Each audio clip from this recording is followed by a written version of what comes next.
इसका मतलब है आपने एफआईआर नहीं दर्ज की। हम लिखवाते हैं एफआईआर, आप लिखें। उन्होंने हमारे तुम्हें पता है झूठी एफआईआर की क्या सजा होती है? झूठी एफआईआर? क्या कह रहे हैं आप ये? आपने कल खुद चल के महक को वहां से बरामद किया और आप कह रहे हैं कि झूठी एफआईआर? हाँ, वो एकतरफा कार्रवाई थी। लड़की बरामद कर ली है, लेकिन दूसरी पार्टी के पास मुकम्मल सबूत है कि उन्होंने लड़की को अगवा नहीं किया बल्कि निकाह किया है, और उन लोगों के पास निकाह नामा भी मौजूद है। लेकिन सर उन्होंने ये निकाह जबरदस्ती की है। देखो, ऐसे मामलात जोश से हल नहीं किए जाते। बहन बेटी का मामला जहाँ पे हो वहाँ होश से काम करना चाहिए। क्या मतलब है आपका? साहब का मतलब ये है जितना आगे लेके जाओगे बदनामी आपकी होगी, और होना कुछ भी नहीं है। क्यों नहीं होना साहब? देखो, मेरा बरादराना मशवरा है, आप लड़की वाले हैं, लड़की को ले आए। जो कुछ लिखत पढ़त करनी है बैठ के कर लो। और वैसे भी उन लोगों ने निकाहनामा पेश कर दिया है, लिहाजा वहीद की बीवी को उसके हवाले कर दो। ये नहीं हो सकता। तो कैसे नहीं हो सकता? तुम्हारे कहने पर पहले उनके खिलाफ कार्रवाई हुई थी, अब तुम्हारे खिलाफ भी कार्रवाई हो सकती है। हम लोगों ने भी तो कानून की पाबंदी करनी होती है ना। ठंडे दिमाग से सोच लो। कल लड़की को यहाँ पर पेश कर दो, मैं दूसरी पार्टी को भी बुलवा लेता हूँ। चाचा आप चलिए, बस चलिए, आप देख लेंगे अब क्या होता है।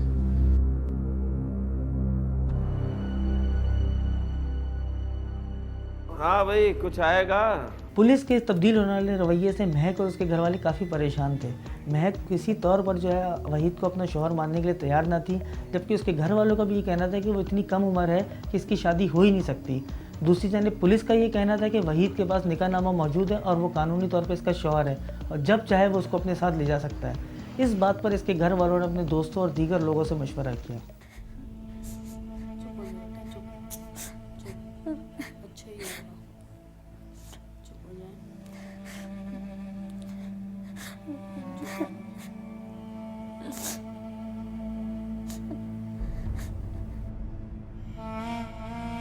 बोलो मियाँ फरीद हसन, तुम क्या कहते हो?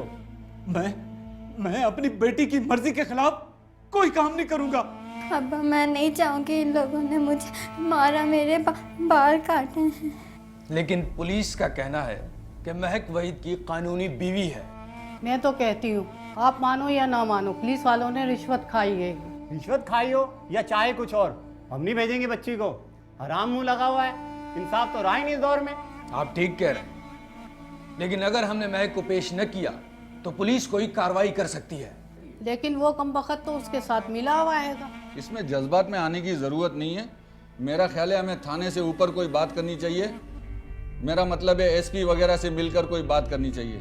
हाँ ये ठीक है, वो कहेंगे तो हम पेश कर देंगे लड़की को। ये ठीक रहेगा। एसपी साहब से हम महक की मुलाकात करवा लेते हैं, बयान दिलवा देते हैं। आसिफ के मुताबिक एसएसपी साहब ने तमाम हक़ाइक़ जानने के बाद सरजानी पुलिस को फौरी तौर पर नाजायज़ निकाह में मुलव्विस तमाम अफराद के खिलाफ मुकदमा दर्ज करने की हिदायत जारी कर दी। और यूँ पुलिस ने एसएसपी साहब की हिदायत पर अमल करते हुए महक के वालिद फरीद हसन की मुद्दईयत में 26 मार्च 2012 को अगवा और जना बिल जबर की दफ़ात पर मुश्तमिल मुकदमा 148/12 बजुर्म दफ़ा 365/B और 376/34 के तहत दर्ज करके केस की तफ्तीश इंस्पेक्टर जमाल खान के सुपुर्द कर दी। तू तायन है महक की? जी साहब।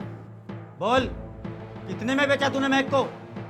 तौबा सर, तौबा मेरी, वो मेरी भतीजी है, मैं उसको कैसे बेच सकती हूँ? बोलना तू, क्यों चुप है? क्या मैंने तुमसे पैसे लिए थे? बस ओ माई बस कर, ज्यादा ड्रामे करने की जरूरत नहीं है। अगर तूने पैसे नहीं लिए थे तो तुझे क्या जरूरत पड़ी थी बच्ची का निकाह कराने की? बिन माँ की बच्ची थी, उसका बाप नशाई है, मैंने कौन सा बुरा कर दिया? वैसे भी एहसान कौन मानता है? मैंने तो ये सोचा था कि उसके बाप का बोझ हल्का हो जाएगा। तो तुझे शर्म नहीं आई अपनी उम्र से आधी उम्र की बच्ची से शादी करते हुए? सर मुझे तो सर ये पता चला था कि उसकी माँ नहीं है, तो मैंने। और तू चल पड़ा सवाब कमाने। बेटा पहले यहाँ तू तबरुक तो ले ले, फिर आगे तुझे सवाब भी मिल जाएगा। और वो मौलवी किधर है जिसने बच्ची का निकाह पढ़ा है? सर वो फरार हो गया। बच के कहाँ जाएगा? इनके बयान कलम बंद करो और देखो कौन कौन मुलविस है। बंद कर दो सबको सालों का अंदर, लग पता जाएगा। Yes sir. चले भाई, चलो चलो बीबी, चलो आप भी चले। मुलजिम वहीद ने बताया कि उसने महक को ख़रीदा नहीं था, बल्कि उसका जरीना के घर अक्सर आना जाना रहता था और वो उनकी मदद भी किया करता था। एक दिन जब उसके घर गया तो उन्होंने देखा कि जरीना उसके किसी रिश्तेदार अनवर से महक की शादी की बात पैसों की एवज़ कर रही है, जिस पर इसने इसको मना किया। तो इतने पैसे तो मेरे पास है नहीं और ना मैं बंदोबस्त कर सकता हूँ। मुझे पैसों की लालच नहीं है, मैं तो कहती हूँ महक को आसरा मिल जाएगा और तेरा भी घर बस जाएगा। अब ये पैसे कोई हमने अपने पास थोड़ी रखने हैं, इसी की शादी पर खर्च हो जाएंगे।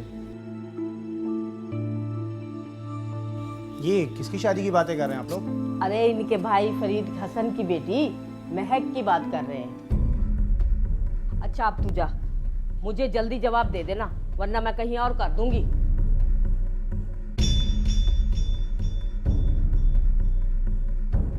हाँ मियाँ, इसकी शादी भी हमें करना है। इसके बाप को तो होश है नहीं, वो नशे से बाहर निकलेगा तो कुछ सोचेगा ना। और तुम सुनाओ वहीद मियाँ, कैसे हो?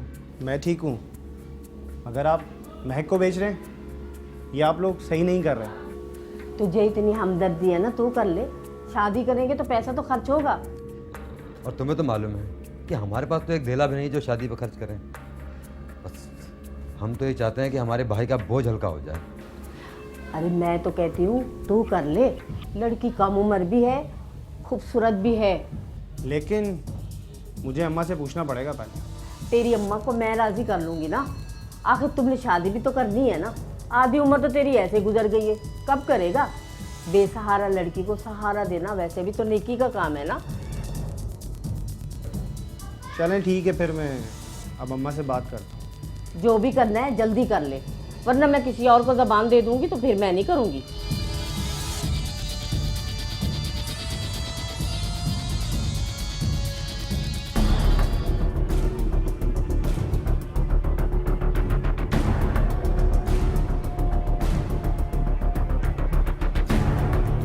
पुलिस ज़राए के मुताबिक महक की वालदा का इंतकाल जब महक बहुत छोटी थी तभी हो गया था। तो महक अपने भाई कादिर हसन, जो कि उससे 3 साल छोटा है, और अपने वालिद के साथ सरजानी टाउन में रिहाइश पजीर है।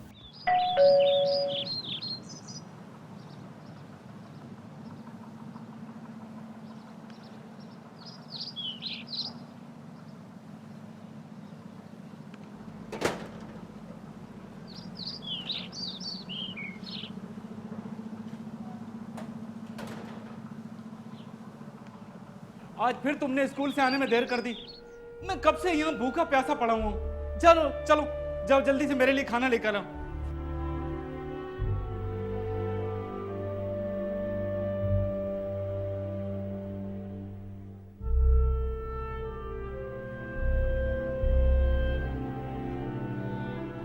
लाओ जल्दी लाओ भाई।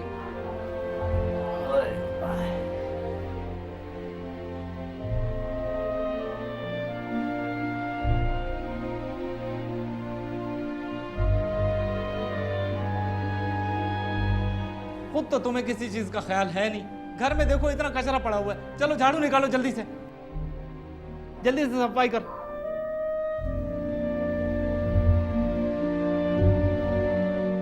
महक के वालिद साहब जो है नफसियाती मरीज़ और नशा करते थे, जिसके बायस महक और उसके भाई की परवरिश ज़्यादातर उनके रिश्तेदारों ने की और वही मदद किया करते थे। जरीना ने इसी बात का फ़ायदा उठाया। जरीना इसकी सगी ताई थी और औरंगी टाउन में रिहाइश पजीर थी। एक दिन उसकी ताई और ताया ने उसको औरंगी टाउन ले जाने का प्रोग्राम बनाया।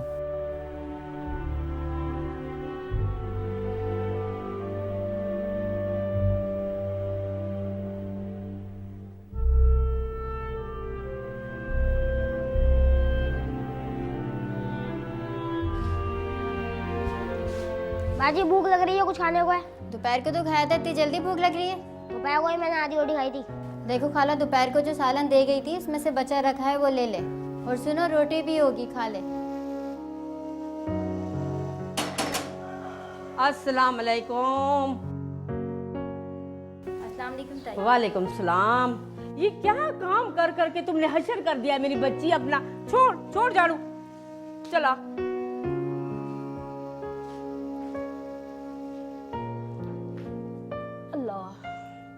फरीद, तूने सारी जिम्मेदारी घर की इस बच्ची पे डाल दी है।